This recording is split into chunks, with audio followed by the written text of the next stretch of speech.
Ce tueur d'élite a en fait perdu contre un soldat jouet. Le soldat jouet leva un petit couteau et poignarda la poitrine de l'homme comme un fou. L'homme blessé repoussa le soldat jouet d'une claque, mais celui-ci se releva rapidement. À ce moment-là, l'homme n'avait déjà plus la force de bouger. Juste à cet instant, la porte de l'ascenseur s'ouvrit soudainement. Le soldat jouet baissa sa garde et s'approcha pour vérifier l'état de l'homme, mais celui-ci le plaqua soudain au sol. Ensuite, il utilisa toute sa force pour le pousser vers la porte de l'ascenseur. Au moment où la porte allait se refermer, le soldat jouet tenta de la retenir avec sa main. Mais l'homme était trop fort, et le soldat jouet fut écrasé en morceaux. La raison pour laquelle l'homme avait rencontré ces soldats jouets était qu'il était lui-même un tueur redoutable. Quelques jours plus tôt, il avait assassiné le propriétaire d'un magasin de jouets. Mais le lendemain, il reçut un colis mystérieux. Quand il l'ouvrit, il découvrit qu'il était rempli de soldats jouets. À ce moment-là, l'homme ne les prit pas du tout au sérieux. Alors qu'il buvait, un bruit sonore retentit dans une pièce.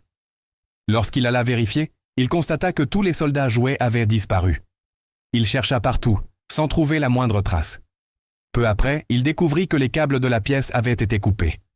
Des sons étranges venaient aussi de la cuisine. Lorsqu'il alla voir, il fut soudain attaqué. Il retira l'objet planté dans sa chair et réalisa que c'était une baïonnette de jouet. Il se pencha pour regarder sous le canapé.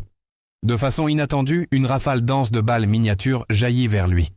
Terrassé par la douleur, il se mit immédiatement à couvert.